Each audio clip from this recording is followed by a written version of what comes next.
दोस्तों नमस्कार, मेरा नाम है मनीष कुमार सिंह और आप देख रहे हैं 4 पीएम महाराष्ट्र। आपका बहुत बहुत स्वागत है।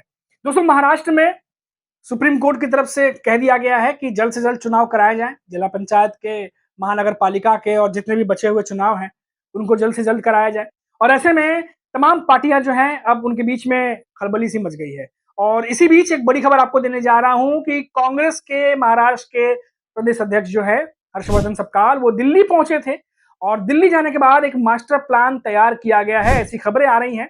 और दिल्ली से कांग्रेस की जो आला कमान है उनकी तरफ से हर्षवर्धन सपकाल मैसेज लेकर के महाराष्ट्र पहुंचे हैं।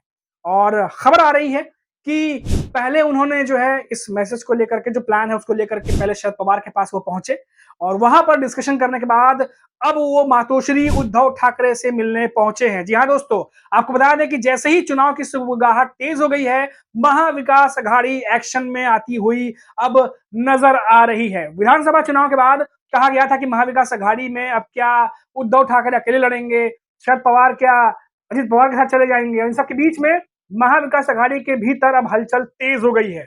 जी हाँ दोस्तों, हर्षवर्धन सपकाल कांग्रेस के नेता, महाराष्ट्र के प्रदेश अध्यक्ष गए थे उद्धव ठाकरे से मिलने के लिए, लेकिन उससे पहले उन्होंने शरद पवार से मुलाकात की और ऐसे समय में मुलाकात की जब शरद पवार अजित पवार के साथ अक्सर सार्वजनिक जगहों पर कार्यक्रमों में नजर आ रहे हैं। और उनके साथ में क्या बातचीत हुई है दोनों के बीच में, ये अभी तक सामने नहीं आ पाया है। लेकिन शरद पवार के साथ मुलाकात करने के बाद और दिल्ली से लौटने के बाद अब हर्षवर्धन सपकाल जो हैं वो उद्धव ठाकरे से मिलने मातोश्री पहुंचे हैं, जहां दोनों की बात हुई है।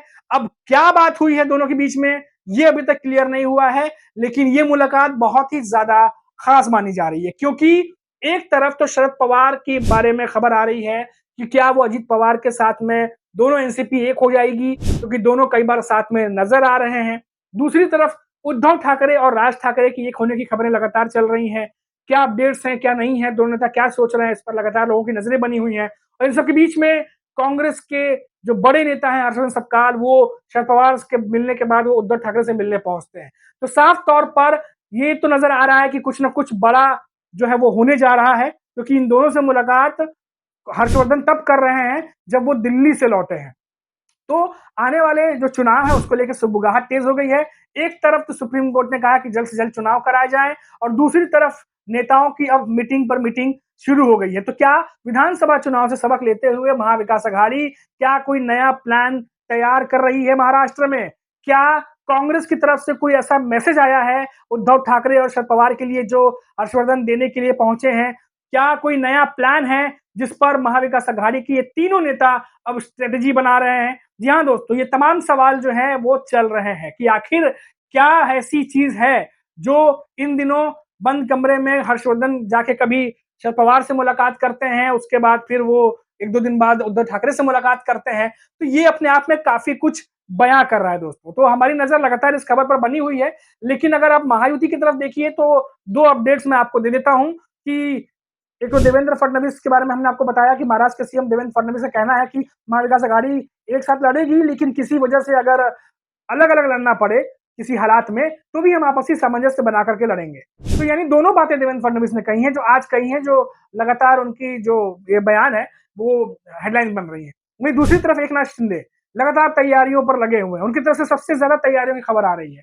लगातार इन चुनावों को लेके एकनाथ शिंदे अभी से कमर कस चुके हैं और खास करके जो जो उनके गढ़ हैं, जहां उनकी मजबूत पार्टी जो है वो मजबूत नजर आती है, वहां पर विकास कार्यों को लेकर के, मानसून की तैयारियों को लेकर के, तमाम चीजों को लेकर के वो लगातार बैठक कर रहे हैं। और ये कोशिश हो रही है कि जनता के बीच में ये मैसेज जाए कि किस तरीके से जो डिप्टी सीएम एकनाथ शिंदे वो लगे हुए हैं कि तमाम कामों को जल्द से जल्द कंप्लीट किया जाए। लेकिन अब ये तमाम जो मैसेज है क्या वो जनता तक जाएगा? क्या ये जनता समझेगी? क्योंकि आपको पता है कि देखते ही देखते 2-2.5 महीने कब निकल जाते हैं चुनाव में पता नहीं चलता। तैयारियां बहुत सारी होती हैं, तो इसीलिए अभी से तैयारियां जो है वो शुरू कर दी गई हैं।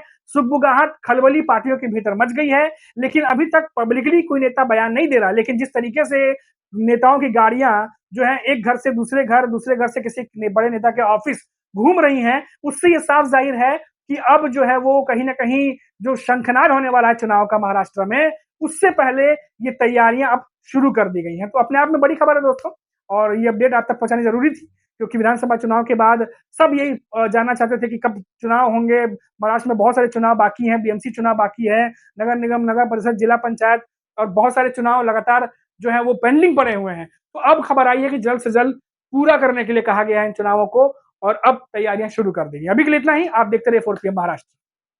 नमस्कार।